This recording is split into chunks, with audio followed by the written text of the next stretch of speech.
শিক্ষার্থীরা এই পর্যায়ে আমরা আরেকটি ডায়লগ নিয়ে আলোচনা করব। তো এটি হচ্ছে the role of graffiti in July movement. July আন্দোলনে গ্রাফিতির ভূমিকা নিয়ে আলোচনা করব। তো তোমরা দেখেছো জুলাই আন্দোলনে যে দেওয়াল লিখন হয়েছিল, দেওয়ালে যে গ্রাফিতি করা হয়েছিল সেটা নিয়ে।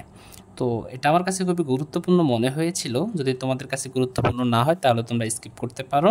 তা আশা করি এবার প্রশ্নপত্রে যেহেতু পরিবর্তন এসেছে, এটা আসার সম্ভাবনা থাকতে পারে। আচ্ছা, তো দেখো এখানে দুই বন্ধুর মধ্যে, দুই বান্ধবীর মধ্যে কথা হচ্ছে the role of graffiti in July movement, July আন্দোলনে গ্রাফিতির ভূমিকা নিয়ে। ওকে, তো আমরা এখানে দেখতে পাচ্ছি সাদিয়া এবং রিমার মধ্যে কথা হচ্ছে। তো রিমা বলতেছে যে hi Sadia, hello Sadia, did you see all the graffiti during the July movement? তুমি কি জুলাই আন্দোলনের সময় সব গ্রাফিতিগুলো দেখেছো? আচ্ছা, প্রশ্ন করতেছে রিমা কাকে? সাদিয়াকে। তো সাদিয়া জবাব দিচ্ছে ইয়েস। রিমা, হ্যাঁ রিমা, দে আর অল ওভার দ্য ওয়ালস। আচ্ছা, ওগুলো সব দেওয়ালে ছিল। সো পাওয়ারফুল অ্যান্ড মিনিংফুল, যেগুলো খুব শক্তিশালী, অর্থপূর্ণ ছিল। অর্থাৎ সেগুলো ছিল সো পাওয়ারফুল, খুবই শক্তিশালী, অ্যান্ড মিনিংফুল এবং অর্থপূর্ণ। ওকে, এরপরে দেখো শিক্ষার্থীরা, রিমা এক্স্যাক্টলি, তো যে রিমা বলতেছে ঠিক তাই, graffiti became the voice of people, graffiti মানুষের কণ্ঠস্বর হয়ে উঠেছিল।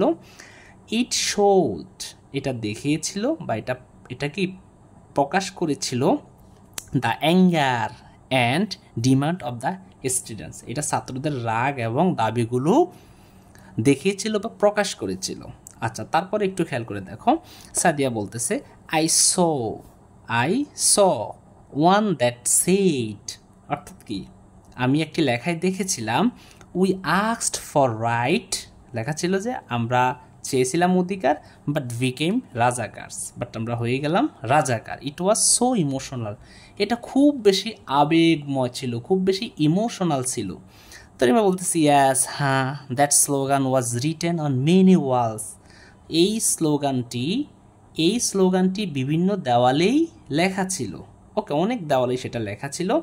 ইট মেড পিপল স্টপ, এটা মানুষকে থামিয়ে, অ্যান্ড থিঙ্ক, ভাবতে বাধ্য করে। অর্থাৎ মানুষ যখন রাস্তা দিয়ে যায় এটা দেখে মানুষ পড়ে।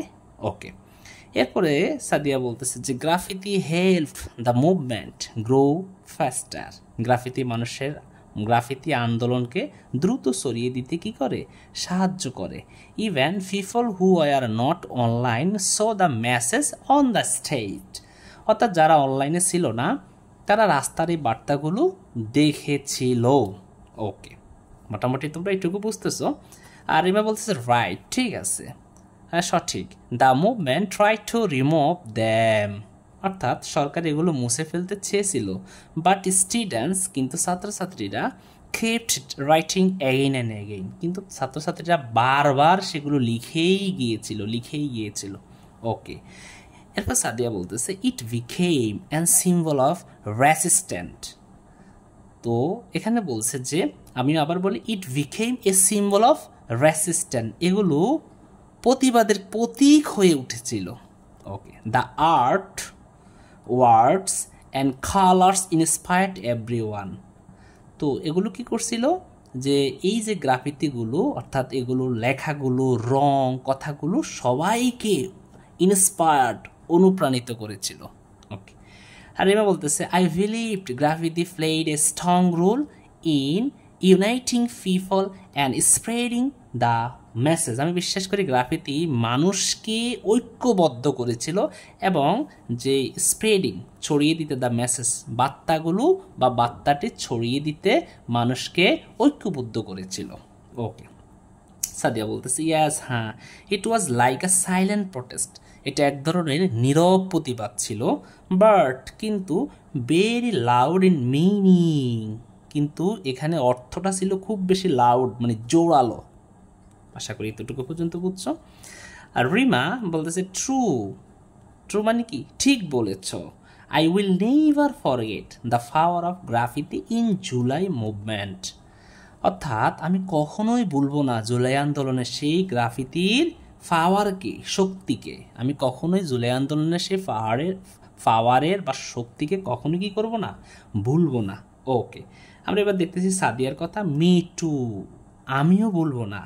ইট প্রুভস দ্যাট, এটা প্রমাণ করে যে, এটা কি প্রমাণ করে যে even colours and words on wall can start revolution, অর্থাৎ এটা প্রমাণ করে যে দেওয়ালে লেখা রং আর শব্দ একদিন বিপ্লব শুরু করতে পারে শিক্ষার্থীরা। তো আশা করি এটাও আমার কাছে খুবই গুরুত্বপূর্ণ মনে হয়েছে তোমাদের জন্য। তো আমরা এই দুইটা ডায়লগ তোমাদেরকে বাড়তি হিসাবে আমি দিলাম।